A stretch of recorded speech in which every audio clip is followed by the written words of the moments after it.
Donc, bonsoir à tous. Euh, on va commencer. Les gens, ils rattraperont avec le support. Comme on a discuté, ça, c'était un concept. Le concept de NatBarnat, c'est un concept qui est très pratique, très concret. Dans toutes les maisons, c'est une question qu'on se pose tous les jours. Et le problème, c'est comme vous pouvez voir dans les prochaines pages, j'ai pas eu d'autre choix que de faire un long tableau, un grand tableau, pour donner toutes les règles, en fait, parce qu'il n'y a pas le choix, il y a plein d'opinions et plein de circonstances. Donc si on fait bien les choses, on fait un tableau. Si on fait pas bien les choses, c'est où je vous jette tout en vrac, ou je vous donne une réponse incomplète. Donc ça valait pas le coup. Donc let's go. On va lire beaucoup à l'intérieur. On va sauter les parenthèses, parce qu'elles sont pas obligatoires. On peut s'en passer. Donc voilà, nous avons déjà étudié le concept des bliotes. C'est quoi les bliotes? Les absorptions. Donc on sait que quand je cuis dans un ustensile viande, ou bien quand il y a un contact à chaud, ou bien quand c'est mariné, ça reste 24 heures à l'intérieur, il y a un contact qui se fait, donc le goût de l'aliment que j'ai mis, on va dire, j'ai cuit de la viande dans une marmite, le goût de la viande, il est absorbé dans l'ustensile. L'ustensile, c'est un ustensile de viande. Si je l'utilise pour du lait, on sait que c'est interdit, il n'y a pas de question sur ça. La question, ça va être jusqu'à combien ce goût-là de viande, on va dire qu'il est assez fort pour créer l'interdiction du lait et de la viande. Alors déjà, pour bien comprendre la question, il faut comprendre comment ça se passe comment ça se passe dans un vrai interdit. Quand on va comprendre comment ça se passe dans un vrai interdit, on va comprendre c'est quoi le chidouche dans le bassin Mechalab. Vous allez voir.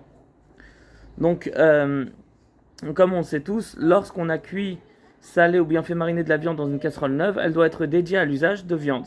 Donc là, je vous donne en exception, vu que ça va être hein, la deuxième ligne. Et là, j'ai une parenthèse avec un doigt.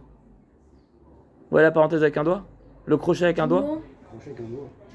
Ouais, Ah oui, un doigt en l'air. voilà. Alors ça, le du moins, on va pas le lire maintenant parce que c'est quelque chose qu'on a déjà fait. C'est juste une règle que je veux rappeler. Ce qu'on a mentionné dans la maison de vacances. Dans quel cas tu peux utiliser un ustensile à froid, non cachère. Mais il va oui être important parce que quand moi je vous donne la règle de Nat Barnat, je veux que vous ayez le savoir, les idées claires sur tout le plan pour que vous puissiez sentir que vous avez compris le sujet et que vous puissiez réutiliser aussi ce support-là spécialement dans la suite. Alors, donc on va pas relire à l'intérieur. L'idée, elle est simple, c'est que n'importe quel aliment propre, n'importe quel ustensile propre, à part un couteau ou un ustensile qui a des lames, il a le droit d'être utilisé à froid si on n'a pas le choix et si c'est momentané. Donc à froid, tu auras le droit de faire n'importe quel usage tant que tu l'utilises pour moins de 24 heures. Ça, c'est l'idée des parenthèses. Donc, on va aller au passage qui commence de même. Ça fait bizarre de pas avoir du monde là. On sent que les gens ils vont arriver, que ça va faire. Et il traque en bas. Je sais pas si c'est sa femme là. Et sa femme est Hein, Sylvie, elle est là? Elle est là? Ah, tu veux lui donner un support?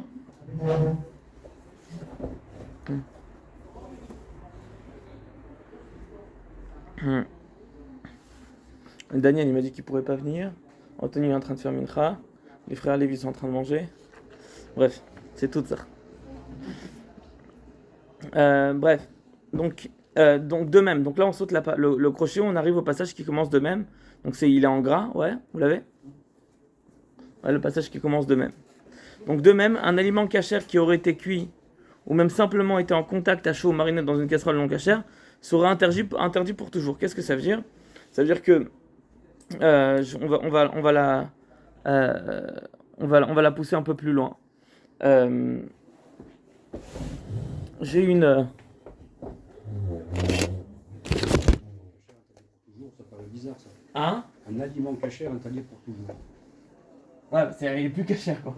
C'est-à-dire qu'une fois, même si originellement il était Non, mais il était l'aliment, cachère. il dure pas l'aliment. On a dit pour toujours. Il est interdit, c'est ça. Ah, je vois l'expression Tu vois qu'il y a un américaine. Kelly interdit pour toujours, je comprends. Ouais. Un aliment interdit pour toujours. Alors c'est peut-être le mauvais terme, vous allez comprendre où je veux en venir. Ok.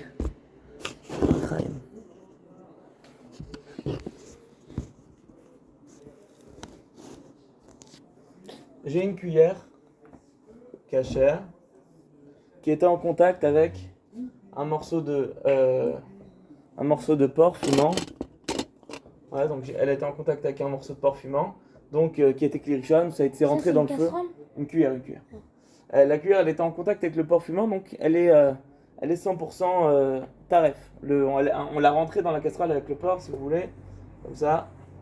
La cuillère, elle est devenue 100% interdite. Donc, dans cette cuillère, je l'ai nettoyée, je l'ai pas cachérisée, je l'ai juste nettoyée et je l'ai trempée dans une casserole cachère. Ouais, du coup, dans mon cas, c'est quoi qui est interdit? C'est ça, qui va être en vert. J'ai trempé ça dans la casserole cachère.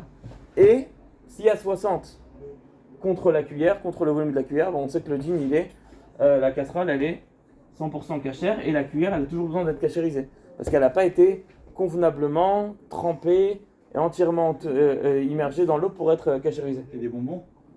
Hein? Il y a des tomates cerises, tu. Et des pommes. Ça va. Et trac? Ça va? Ça va frérot? C'est petit quoi? C'est la reprise? Ouais, donc suivez bien, on est très court. Donc ma cuillère, tant qu'elle n'est pas battelle dans le jus de la casserole elle-même, elle va devenir taref. Donc là maintenant j'ai une casserole taref. Ouais.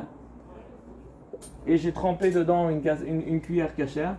Et là, celle-là aussi, elle va devenir pas cachère et ça va plus l'infini. Ouais. C'est-à-dire qu'en fait, tant que t'as pas fait la cachérisation ou bien qu'il n'y a pas eu de bitoul, eh bien, le goût non cachère, même s'il a été transformé, il est passé par 10 exils, il va jamais devenir cachère parce qu'il s'est affaibli, etc. On dit pas qu'il s'est affaibli. On dit que tant que moi j'ai pas eu dans les calculs, je suis pas bon, ou j'ai pas cachérisé, C'est passé 24 heures. Hein? Non, alors si moi, dans tout ça, s'est passé dans la même journée. Donc je cherche à cachériser une cuillère, ça? Hein? L'idée, elle est jusqu'où ça va. Quand une cuillère, elle devient... Quand il y a un goût interdit qui est absorbé, on a dit que ça c'était du porc. Quand il y a un goût interdit, ça c'est porc, ouais. Quand il y a un goût interdit qui est absorbé dans un ustensile, même si c'est absorbé dans un autre ustensile, puis dans un autre ustensile, puis dans un autre ustensile, le goût, on va jamais dire que le goût il est trop faible et donc maintenant il va plus interdire mon plat. Tant qu'il n'est pas battel, il n'a pas été battel au moment de cette cuisson-là, on dit que le goût il est interdit, il continue à interdire tous tes plats. Genre une cuillère qui a pris le goût du porc, on ne pourra jamais enlever le goût du porc, tu veux dire? Non, si tu la cachérises convenablement. Cachériser, c'est quoi? C'est tremper dans un... On a eu la question avec Rabbi Troc. Tremper dans une marmite qui est bouillante.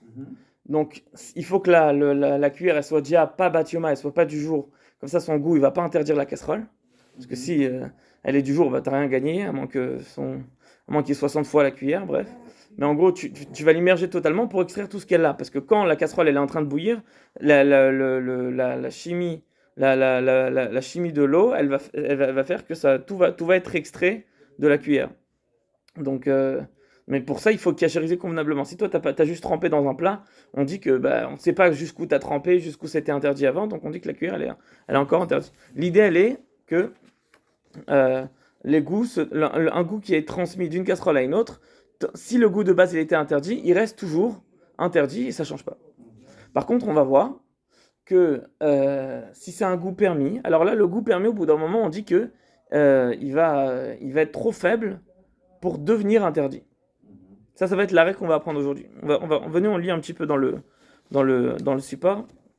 Comme ça, je suis sûr que vous comprenez ce que je dis. Ah ouais, ils sont là. Là, non, à côté de... Ok. Ouais, t'as capté la question, Yitzhak, ouais. Non, j'arrive à la fin de la réponse. Ouais. L'idée, elle est qu'il y a un goût non cachère qui est transmis dans une cuillère, puis transmis dans une casserole, puis transmis dans une autre cuillère, puis transmis dans une autre casserole. Tant qu'il n'y a pas eu 60 pour annuler le goût, il est toujours assez fort et il va interdire jusqu'à l'infini. Tant qu'il n'y a pas eu 60. Hein? Tant qu'il n'y a pas eu 60 ou bien qu'il n'y a pas eu de cachérisation dans l'ordre. Tu t'appelles 60. Hein? 60 fois le volume de la cuillère. Parce qu'on ne sait pas combien elle a absorbé. Si la cuillère elle a absorbé du porc. Mais est-ce que la cuillère deviendrait cachère? Si La cuillère, elle absorbe du porc. Ouais. Je la trempe dans une marmite qui contient 80 fois le volume de la cuillère. Ouais, la cuillère elle devient pas cachère parce La qu'elle a, cuillère, pas- elle elle a- devient parce qu'elle a pas été totalement immergée. On dit que la cachérisation elle doit être faite seulement dans de l'eau et elle doit être totalement immergée. Ou bien on peut pas le faire de façon inconsciente parce que sinon tu sauras jamais si tu l'as trempé comme il fallait. Ok. Donc question, ce goût est-il transmissible? La réponse est dit voir de ça. Donc c'est-à-dire cet aliment cachère étant devenu interdit, pourrait-il lui-même servir de conducteur pour l'interdit et donner ce goût à d'autres aliments? Donc, sans rentrer dans Hanan, parce que voilà, question à la fin. Voir Ok. le dessin, c'est pas mal, ça. Hein? Hein? Voilà, pour dessin. Tu savais que tu allais le faire, le dessin. Bah, je savais que j'avais pas le choix. Ok.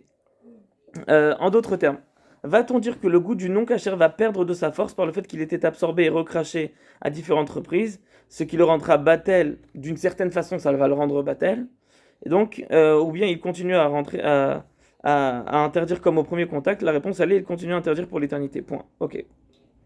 Donc ça, la règle que nous apprenons donc, Excuse-moi. ouais, Batel Beshishim, ouais, de toute façon, c'est Bédiéved, c'est pas les Khatri là. certes.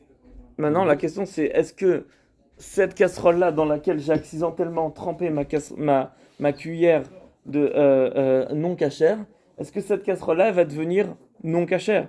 Ça, si je l'ai déjà trempé. Si je l'ai déjà trempé, c'est un bédiavat, si tu veux.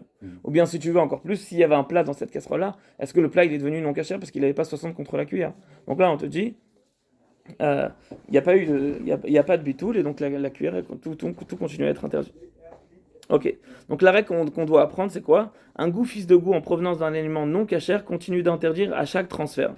Comme un Ouais. Havre, quoi. Hein? C'est comme un Havre. Voilà.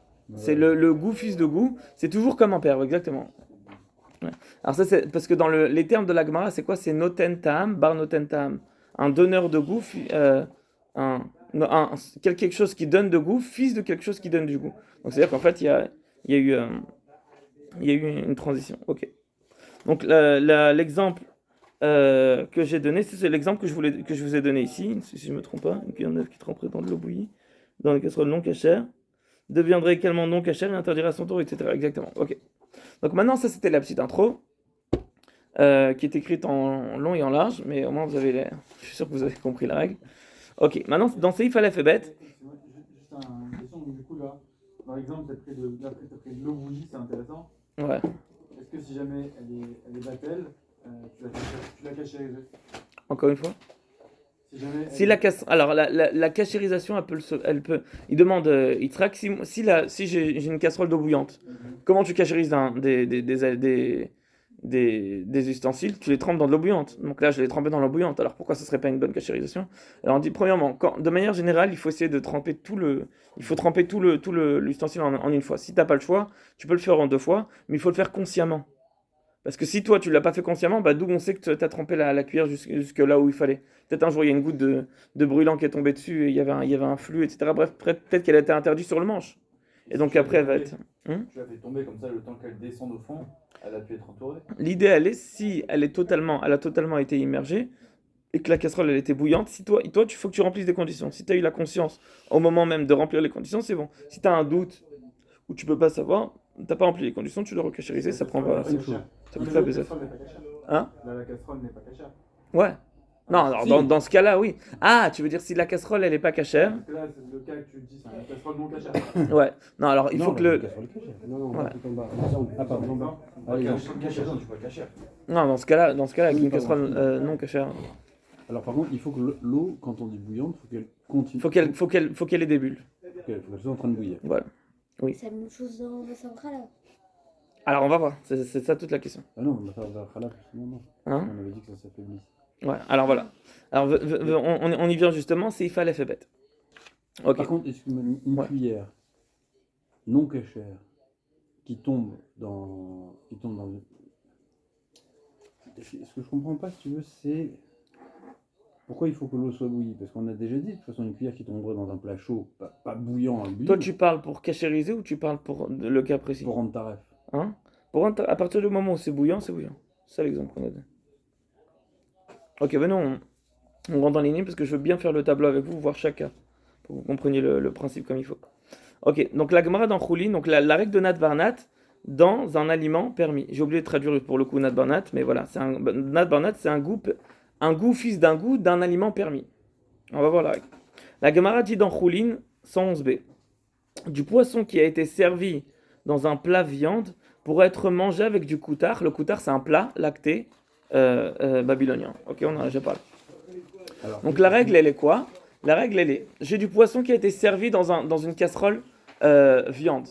Donc ce poisson-là, a priori, il a absorbé un goût le goût d'une casserole viande. La Gemara ne précise pas si la casserole elle est du jour ou pas. Donc c'est-à-dire que la casserole elle peut être du jour, il n'y a pas de problème. Donc c'est-à-dire qu'il y a un goût qui est absorbé. Il y a un goût qui est absorbé. Juste pour le gnyan. Il ne vaut pas grand-chose le dessin, mais bon. C'est-à-dire que si on fait on fait attention, il y a un goût qui est absorbé. La casserole,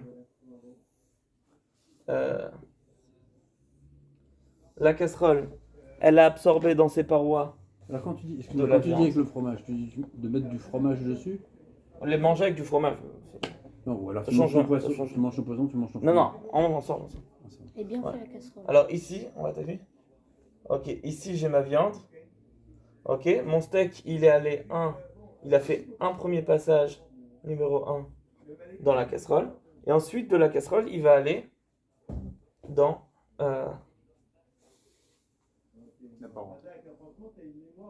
des parois de la casserole. Il va aller Tu dans l'as le enlevé? poisson. Tu l'as enlevé. Hein? Tu l'as enlevé de la casserole. Non, moi, T'as mis ton oui, évidemment, excusez-moi. J'ai vidé ma casserole. Ouais, donc t'as raison. Faut que je fasse comme ça. On va juste. Hein? Un stylo. Ouais, j'ai pas le truc encore. Je crois que je l'aurai peut-être dans 20 ans. Ok, donc ici j'ai de la viande. Donc la casserole, elle est. Premier contact. Premier contact avec la viande. Hop. Numéro 1. La casserole, elle est bassari. Ensuite, je cuis mes poissons dedans. Je vide. Là, je vide. Et je cuis mes poissons dedans. Mon poisson, il fait. T'as lavé la casserole d'abord. Voilà, j'ai lavé ma casserole comme il faut. Parce que sinon, il y a des résidus, il va falloir les calculer. Je lave ma casserole, je cuis mon poisson. Mon poisson, je peux le manger. Celui-là, qui est lui, il est numéro 2. Numéro 2. Je peux le manger avec du fromage. Donc on va mettre.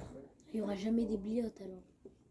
On dit alors, c'est ça la question. Parce que jamais même si tu vas manger ton poisson avec la première casserole, Ouais.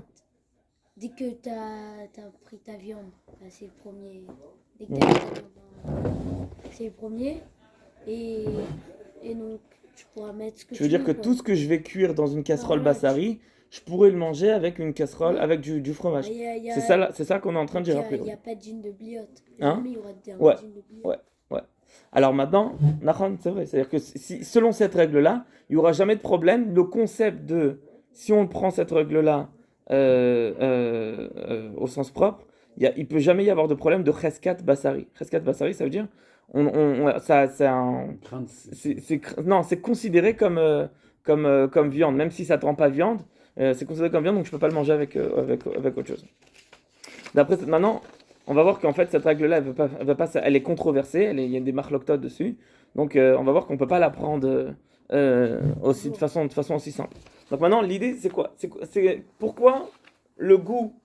Non, on a bien vu dans le cas du porc que le porc il va faire un voyage dans chaque intermédiaire, dans chaque ustensile. Donc tu vois que le goût il va passer, il n'est pas totalement éliminé. Si le goût il n'est pas totalement éliminé, pourquoi dans mon poisson qui a forcément du goût de viande qu'il a reçu de l'autre, pourquoi ce poisson-là il n'est pas devenu Indépendamment de Batel.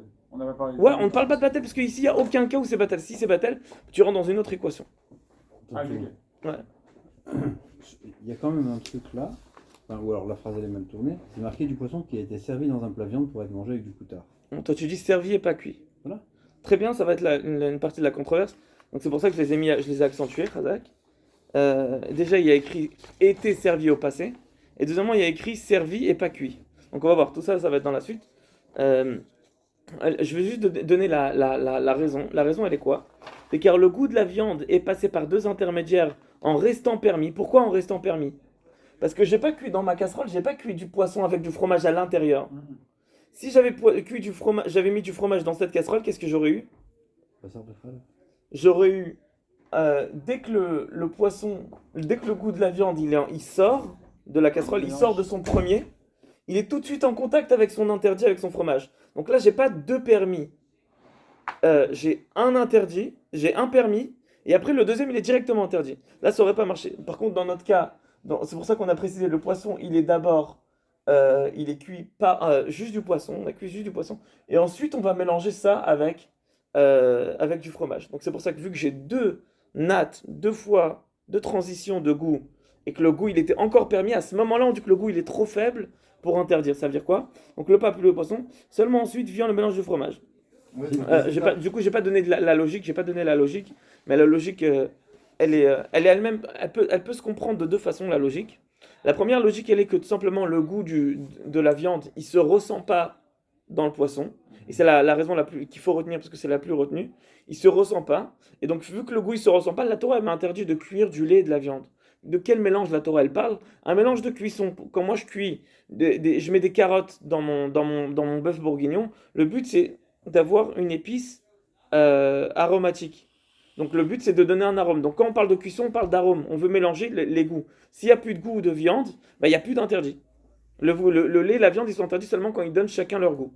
Ça, c'est la raison du Aruch HaShulchan. Il y a une raison qui est un peu qui est différente, qui irait à l'extrême, mais elle est moins retenue dans les poskim, mais je pense qu'on peut pas l'utiliser. Bref. La question que je pose, c'est quoi le chidouche de cet enseignement-là par rapport à ce qu'on a déjà appris avec des pâtes qu'on fait cuire dans une... Ah, c'est ça, les pâtes qu'on se cure, on les a pas appris dans le programme. On les a appris parce que vous avez posé une question, mais ça vient de là. Ça vient de là. Ok. Donc en revanche, si le poisson était cuit avec du lait, donc là, ce que je vous ai expliqué, il y aurait eu un seul intermédiaire. Ok. Maintenant, ça c'est le concept de base. Ça c'est l'idée de base. Maintenant, l'application du concept, elle va être très compliquée parce que on va voir que c'est controversé. Il y a des marloquettes dessus. Alors là où ça se complique, c'est dans l'interprétation de cette halakha. Et en vue de son importance, nous allons éplucher les avis principaux. La première controverse, c'est quoi? C'est Rivan, c'est Rabbi Yehuda ben Nathan, le gendre de Rashi. Il dit comme ça, il dit les termes de la Gemara sont servis. Alors, juste pour te dire, Ouais. la prochaine Les fois, termes employés par la Gemara. Non, les termes, quand c'est écrit comme ça veut dire les bains. Ah, Les termes. j'avais un doute. Les termes littéraires, c'est TER. TER, TERM. Ok, je clair. Donc les termes employés par la Gemara, bon, j'ai même pas fini la phrase, employés par la Gemara sont servis et non cuits. La Gemara, elle a dit des poissons qui ont été du poisson qui a été servi dans un plat viande. Ça veut dire quoi? Qu'est-ce que ça change si c'est servi dans un plat viande ou si ça a été cuit dans un plat viande? La température est un vecteur de transmission. Voilà, maintenant ça a été servi à chaud. Donc, Si ça a été servi à chaud, donc le poisson devient viande. hein, Ça change rien alors. hein, alors a priori, qu'est-ce que ça change? La seule différence en fait, c'est jusqu'à combien, quand toi tu verses d'une casserole bouillante, on va dire, hein, tu verses t'as un poisson en sauce, tu verses de la casserole bouillante, c'est interdit de le faire, ça serait interdit de le faire Shabbat sur des liquides parce que ça cuirait un petit peu, mais le mélange il est pas extrêmement profond parce que on n'a pas les deux éléments qui sont sur le feu. En fait, la cuisson c'est juste plus intense, mais c'est vrai que dans les détails, on a une mini cuisson qui se passe quand tu verses de l'eau chaude sur des saucisses parvées. Les saucisses elles cuisent légèrement, mais il faut que ce soit des saucisses parvées. Ça va pas te faire cuire un beefsteak. Donc parce que c'est une cuisson légère. Donc l'idée elle est une cuisson légère. Ça, le goût de la viande qui va rentrer dans les poissons, il va être léger. Et donc ce goût-là, il va pas être ressenti dans le poisson. Et c'est pour ça que tu peux manger ce poisson avec du fromage. Par contre, une cuisson où les deux aliments ils sont sur le feu, eh bien c'est une cuisson plus approfondie. Donc le goût de la viande il est plus ressenti. Et donc le goût de la viande, quand il va se mélanger avec le fromage, on va ressentir dans notre bouche le goût du fromage et de la viande. Claro? Ouais, t'es avec moi, Youssef, moi là. Ouais. T'as compris? C'est quoi la différence entre si ça cuit dans la casserole ou si c'est juste versé? si jamais tu l'as versé, ça chauffe au point que ça pourrait légèrement cuire certains aliments, mais c'est pas considéré comme cuit. Ça cuit pas vraiment. Tu prends ta casserole où tu as fait cuire ton poisson, tu le verses dans un plat qui est un plat viande. Admettons que ton poisson il soit encore parvé. Tu le verses dans un plat viande, la température, Elle va baisser. voilà, elle va baisser. C'est pas considéré comme une vraie cuisson, donc il absorbe pas complètement la viande. Si maintenant il avait vraiment cuit dans un plat viande, il a pris le truc de la viande. Et donc le goût de la viande, il pourra même être ressenti. Quand tu manges le poisson, tu peux sentir un petit goût de viande de l'intérieur. Ça, c'est la différence si c'est cuit ensemble ou si c'est versé dedans. Ok. Donc ça, c'est Rivan. Rivan, il dit, moi, je limite la halakha grave. Donc s'il a cuit dans un plat viande, il ne pourra pas être mangé avec des laitages. Ok. Le Rambam et d'autres, donc le Rambam, il y a encore beaucoup de décisionnaires, ils ne sont pas d'accord. Il dit non, cela s'applique dans tous les types de mélanges, qu'ils soient cuits dans le plat de viande, grillés ou simplement servis. Ouais, évidemment, si c'est servi, encore plus. Donc c'est-à-dire que même si c'est grillé, alors c'est quand c'est grillé, c'est à même la poêle. Il y en a qui disent que c'est encore plus intense comme connexion, parce que ça passe pas par l'eau, puis par le poisson, ça passe directement de la poêle au poisson. Mais dans tous les cas, cette opinion, il change rien dans la halakha concrète, donc je ne l'ai pas emmené. Donc voilà, le Rambam, il est beaucoup plus ouvert, beaucoup plus détente au niveau de cette halakha-là. Donc ça, c'est la première controverse, la première marloquette. Je vous dis pas qui dit quoi, parce que si on rentre dans qui dit quoi entre le Shulchan Aruch et le Ramo maintenant, on va en avoir pour jusqu'à l'année prochaine. Dans le Rambam, il y a le Shulchan Aruch et le Ramo. Hein? Non, en fait, le Ramo, il tient, en fait, globalement, le Ramo, il tient comme Rivan, mais pas exactement comme Rivan. Parce qu'il tient comme un opinion intermédiaire. Maintenant, ça aurait fait un cours trop long si on s'approfondit. L'essentiel, c'est que vous ayez le tableau et vous puissiez la fin de la première phrase. Ouais. Quoi? On a le droit de servir notre poisson dans un plat viande, mais donc il ne devient pas mamage viande, on peut le manger avec du fromage. Mais à froid ou dans un plat lait, comment tu fais? C'est-à-dire tu prends ton poisson de ton plat viande, ton poisson était à chaud dans un plat viande. Redis. Là, la fin de la phrase. Donc on a le droit de servir notre poisson dans un plat viande, puis de le manger à froid ou dans un plat lait. C'est quelle phrase une seconde? La première, là. La première phrase du Rivan. Ouais. C'est-à-dire, tu as transvidé ton poisson à chaud dans un plat viande. Ouais. Mais c'est pas une cuisson, donc il ne prend que faiblement de la viande, il prend pas vraiment le goût de la viande. Bon. Ouais.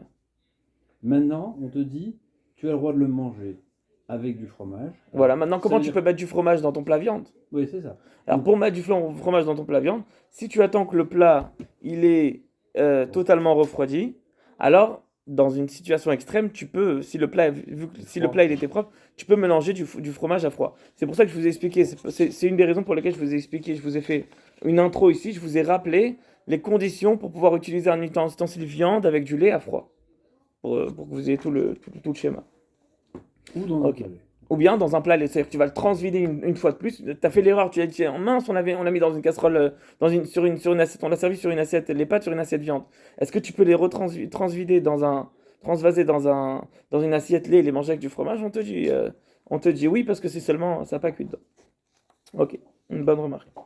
La deuxième controverse, c'est une marloquette. Hein. Ouais. La deuxième, non moi aussi je connaissais pas ce mot. La deuxième discussion se porte sur le fait que le verbe servi soit conjugué au passé, ce qui insinue qu'on ne peut pas le faire, les khatrila, a priori. Ça veut dire quoi? Il n'y a pas écrit des poissons qui sont que je veux servir dans un plat viande pour après les manger avec du lait. Il y a écrit un poisson qui a été servi avec un plat viande et que je veux manger avec du lait. Donc là, en fait, la Gemara, elle parle Bediavad. Alors ça, la question, ça va être en fait, est-ce que on apprend ça, est-ce qu'on fait attention à cette déduction, ou bien on dit, la Gemara, elle a utilisé ces termes-là parce que c'était le cas qui était présenté devant les Chachamim, ou bien je peux trouver mille et une raisons pour lesquelles c'est comme ça que ça a été écrit, mais en réalité, c'est pas Dafka, c'était pas le but. C'est-à-dire qu'en fait, même si moi j'ai le droit de verser mon poisson, de cuire mon poisson dans une casserole viande et après le manger avec du fromage. Et si on explique comme été? Si on explique que été c'est Bedavka, c'est fait exprès de dire non, c'est seulement si c'était Bediavad. C'est-à-dire que moi j'ai pas le droit je te donne un exemple, j'ai pas le droit de faire des crêpes dans une poêle viande et après de les mélanger avec du chocolat khalavi. Parce que j'ai pas le droit, moi, de créer le mélange entre la crêpe et le chocolat Khalavi. Alors, Excuse-moi, j'ai pas le droit de cuire la crêpe pour dans la poêle viande pour la manger avec du chocolat. Si je veux la manger avec du chocolat Khalavi, il faut que je la cuise dans une poêle Khalavi. Alors, juste une question. La recette des crêpes, il y a deux. Et en Ouais. quoi ça change C'est pour ça que j'écris les crêpes pas de parvé après. En Alors, quoi ça juste- change le été Hein? En quoi ça change L'idée, elle est comme ça. Si moi je veux cuire des crêpes, si moi je veux Je cuire des ferai crêpes, cuire si moi je mon- veux cuire des crêpes dans ma casserole, ma poêle bassari, et après je veux manger ces crêpes, depuis le début, je comptais manger ces crêpes avec du chocolat Khalavi. Est-ce que j'ai le droit de cuire les crêpes dans la casserole, dans la poêle bassari pour les manger avec du Khalavi? Est-ce que j'ai le droit de faire ça? Alors si tu dis que c'était été, ça veut dire que non. Si ça, les crêpes, elles ont déjà été cuites dans la casserole viande, là tu peux les mélanger. Mais j'ai pas le droit de les cuire pour les mélanger avec du Khalavi. Par contre, si tu dis que été c'est lave d'Afka, c'est pas exprès. Alors non, je peux même cuire mes crêpes dans la poêle viande, et après je pourrais les manger avec mon chocolat et c'est tranquille. Et il n'y a pas de problème. Mais là, quand on parle des ustensiles, quand même. Après on revoit. Pardon. C'est encore là, c'est encore la marloquette entre le Riban et le Rambam ou c'est... Alors ça, ouais, ça c'est la deuxième marloquette. En fait, j'ai pas donné de nom. L'idée elle va être, est-ce que c'est comme l'idée ça va être le Bet Yosef et le Rabbeinu Yerucham en fait. La deuxième? Ouais. La deuxième, celui qui dit que c'est servi au passé. Donc c'est seulement au passé, mais t'as pas le de le faire le khatrila, c'est Rabbeinu Yerucham. Et celui qui dit que celui qui dit que c'est bon dans tous les cas, c'est le Bet Yosef. J'ai posé la question. Ouais. Hein? Ah, tu voulais commencer, tu voulais sauter. Non, j'avais pas vu la suite. J'allais Ouais. dire, mais a priori tout ça, ça marche que Ben Yomou. Ouais. Bah on va. Ok. Donc maintenant qu'on a les règles de base, c'est quoi? Les idées de base, c'est dans quel type de mélange on parle. Est-ce qu'on parle dans une cuisson ou bien si tu as juste versé? Anthony n'est pas là du tout. Si, j'ai essayé d'écouter, frère. C'est J'ai une question depuis tout à l'heure. Vas-y, Je sais dis-moi. pas, t'es calme. Vas-y, finis. Dis-moi. Finis, après je te pose. Ok. Donc le premier point qu'on a, c'est le type de mélange. Est-ce que c'est cuit dedans ou c'est juste versé dedans? Deuxième problématique qu'on a, c'est est-ce que c'est les khatrila ou bediavad? Est-ce que j'ai le droit de le faire, de cuire mes crêpes pour les manger avec du fromage, avec du chocolat, ou bien seulement une fois qu'elles sont déjà cuites, alors j'ai le droit de les mélanger avec du chocolat? Tout ça, ça va être discuté par le Shulchan Aruch et le Rama. C'est un sujet vraiment large. Maintenant, c'est un sujet technique dans toutes les maisons, donc il faut vraiment avoir un tableau. Ok, donc premièrement, le tableau suivant résume lesquels est plus courant. Il s'applique sur tous les types de plats qui cuisent dans de l'eau ou à même la casserole, incluant les crêpes à pâte parvée que l'on pourra consommer avec du chocolat Khalavi selon les règles et pour les plus fortunés. Donc c'est les plus fortunés, ça veut dire les Sfaradim qui vont suivre Rav Ovadia Yosef, qui vont avoir la chance de pouvoir manger ce qu'ils veulent, quand ils veulent, comme ils veulent. Ok. Ceci inclut également le pain. Alors le pain, je dois vous prévenir que Rav Abishid, il a une longue thèse sur le pain à la challah cuite dans le four viande. Et Rav Abishid, il conclut qu'en fait, si ton four, il a du gras de viande sur ses parois, alors en fait, tant que le gras, en tout cas, c'est sûr que tant que le gras, il est mangeable, ce gras-là, il est problématique parce que ton pain, il n'a pas cuit totalement dans un endroit. C'est pas juste un goût qui est absorbé dans le four qui va sortir. Tu as un goût qui est cuit, tu as de la viande en fait, tu as du gras de viande qui est de la viande, qui cuit dans ton four au même moment. Donc en fait, si on sait que notre four, il a des traces importantes de gras, il faudra faire attention. Maintenant, il y a plein de décisionnaires qui ont pas du tout... Ils ne sont pas du tout portés sur le four qui soit sale ou pas sale. Donc c'est pour ça que je dis c'est un nom de Rav Abishid, pas un nom de tout le rabbanim. Mais moi je pense que, personnellement, je pense que si le four, il est globalement, il est propre, il n'y a pas besoin d'aller chercher le gras sur les parois. Si le four, globalement, il est propre, ou bien tu vois, c'est vraiment de la suie qui n'est pas mangeable, qui n'est pas comestible, alors je ne dois pas te poser de problème. Mais si le four, il a encore le méchoui qui est sur la vitre, alors là effectivement, il faudra d'abord nettoyer le four pour pouvoir dire que le pain il était cuit dans un four. Et pourtant, moi j'ai entendu four, que chez Chabad, on ne prend pas la pyrolyse. Pourtant, j'ai entendu que chez Chabad, on ne considère pas la pyrolyse. C'est pas toujours. Si tu considères comme ça, tu fais cuire ton Non, steak. non. Attends, Je connais tu fais cuire ta question. viande. tu fais une pyrolyse derrière, il n'y a absolument plus de viande mangeable du tout dedans. Nachal. Tu pourrais faire une pizza à lait dedans. Nachal. Alors, premièrement, Pourquoi non la pyrolyse, c'est cachérisé. En fait, il y a une coutume qui est qu'on ne cachérise pas des ustensiles bassari en khalavi et khalavi en bassari, parce que sinon on va le faire tous les 2 jours et on va commencer à s'amaler la pinceau. Ça, c'est une première règle. Ça, c'est un. Pas des Deuxièmement, alors. la pyrolyse, euh, euh, c'est permis Béchat Atrak. Dans un cas où tu n'as pas le choix, on permet oui la pyrolyse. C'est juste qu'on va rajouter à ça d'autres moyens d'exterminer totalement le truc, comme du produit, c'est le Waldon là, qui va bien défoncer, on nettoie bien. Et oui, on suit ce truc-là. Après, il faut que je m'approfondisse sur le sujet parce que je ne me suis pas vraiment posé sur le sujet. Et il faut qu'on fasse notre tableau parce que Arvid, c'est dans 5 minutes. T'as dit je posais ma question maintenant. Ouais. Bon, là on a vu du cas de la viande étape lait, comme quoi c'était permis. Mais est-ce que l'inverse C'est quoi la viande est appelée? Ah oui, oui, bien sûr, 100%. Ok, d'accord. C'est le même Viande, principe. le 100%, poisson 100%. avec lait, 100%. poisson avec enfin lait avec poisson avec 100%. 100%. Ok. Donc voilà, cuire des pâtes dans une casserole viande pour les manger avec du laitage. C'est-à-dire que moi, les pâtes, elles sont pas cuites. Moi, je vais choisir, j'ai la casserole Khalavi qui cuit en 2 heures, et parce que j'ai un feu bidon là qu'on a acheté il y a 30 ans parce on n'avait pas de place truc, et j'ai la plaque vitrocéramique qui marche super bien avec des casseroles viande. J'ai envie de cuire mes pâtes pour les manger avec du fromage. Est-ce que j'ai le droit de faire cette cuisson-là? Est-ce que c'est imaginable que ça soit permis? Alors, la majorité des Sfarades, ils déduisent du Shulchan Aruch que c'est interdit. Le Kefachaim, le Pri Hadash, énormément de Sfaradim. Mais je comprends pas. On a appris exactement l'inverse. Hein. J'ai dit Ah oui, qu'il y a la les question, Beth est-ce que Yosef. c'est... Les Khatila, là. Non, alors oui, Non, parce que j'ai mentionné Beth Yosef. Chabad. Mais la dernière fois, on avait dit, excuse-moi, je reprends ce que tu avais dit, tu avais dit les Sfarades. Mais tu veux me laisser finir? D'accord. Il y a Rav Ovadia Yosef, c'est un Sfarad. Non, mais tu parlais l'Avdavka parlait de Hein? Non, parce que j'ai dit que moi je pense que... laisse-moi finir. Ok. Les Sfaradim, ils disent comme... donc l'idée, dans le Shulchan Aruch, a priori, tu peux pas tirer de ce Shulchan Aruch là que tu as le droit de le faire les Khatrila. On sous-entend le contraire a priori.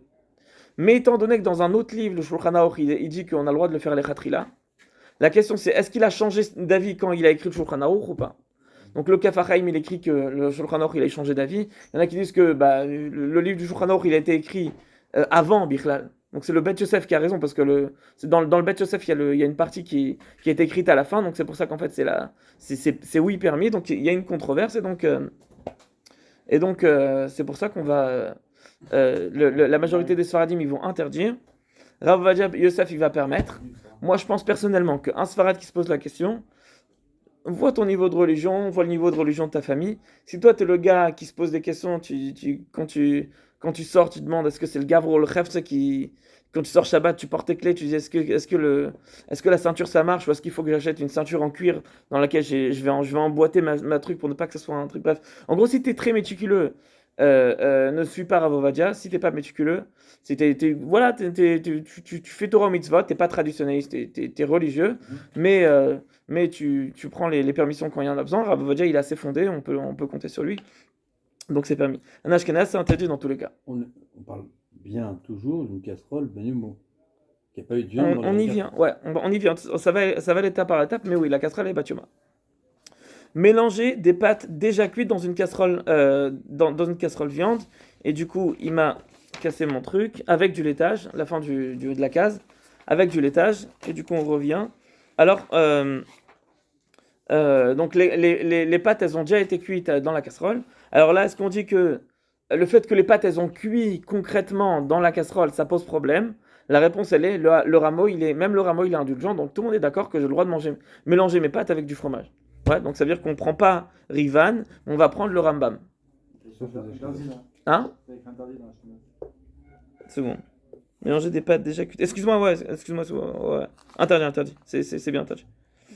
C'est après qu'il y aura autre chose au contraire, donc ça veut dire on prend oui Rivan, en partie.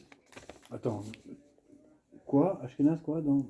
T'as déjà cuit tes pâtes, Ouais. tu veux maintenant les mélanger avec du fromage, est-ce que tu as le droit de les mélanger avec du fromage? Hein? Non, est-ce que tu as le droit de les mélanger maintenant avec du fromage? Ouais. Non. Il faut que la casserole ne soit pas batioma. On va voir. Ah oui, d'accord, oui, pardon. Ok, Pardon. excusez-moi. Cuire. Ah mince, il y a un truc qui est déjà. Une casserole viande avec tous les tâches. Cuire les khatrila. Casserole pas batioma, donc pas du jour. Est-ce que j'ai le droit de cuire les khatrila quand la casserole elle est pas du jour? Les sfaradim en général, je suis pas sûr de la réponse, donc j'ai mis un point d'interrogation. Le Rav Ovadia Yosef, c'est évident que c'est permis. Les sfaradim, les ashkenazim, c'est interdit de cuire avec une casserole qui est pas du jour les khatrila. C'est seulement si les pâtes elles sont déjà cuites, donc mélanger après cuisson quand la casserole elle est pas batioma. Hein? Ouais, c'est ashkenaz. Mélanger après la cuisson quand la casserole elle n'est pas batioma, alors là, tout le monde va être d'accord que c'est bon parce que les pâtes elles sont déjà cuites, etc. Manger des pâtes cuites dans une casserole viande. Les pâtes elles ont été cuites dans une casserole viande. Et je veux les manger dans une assiette appartenant à la vaisselle de lait. Selon tout le monde, c'est permis. Il y a juste un truc qu'il faudra faire attention d'après les ashkenazim, c'est de ne pas verser directement de l'ustensile qui était sur le feu qui on va dire qui est viande, à l'ustensile lait. 30 seconds. À l'ustensile lait, il faudra le verser par un intermédiaire. Rabbi Tzrock, vous pouvez y aller si vous voulez. Un intermédiaire viande. Hein? Un intermédiaire qui sera neutre ou bien du même truc. L'idée Non, c'est mais pas. s'il est neutre, il sera plus neutre. Hein? S'il est neutre, il sera viande. Non, il restera neutre. C'est ça le vort. Non, mais si tu le ver- d'après ce qu'on a appris avant, Hein? si tu prends ta casserole, d'après ce qu'on vient d'apprendre là, Ouais. si tu prends tes pâtes,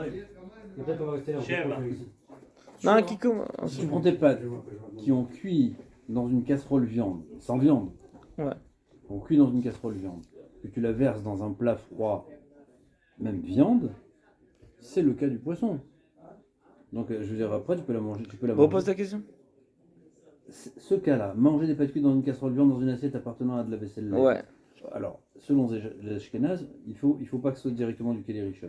C'est-à-dire que tu prends, même si tu mets dans un plat viande, il prend pas le goût du plat viande, puisque ça s'est affaibli déjà.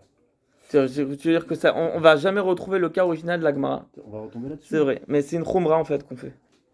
C'est une bonne question parce que c'est vrai que du coup la permission de la Gemara on va même pas l'appliquer, on va être plus rigoureux que ce que la Gemara elle a permis, mais c'est une khumra qu'on applique, qu'on rajoute.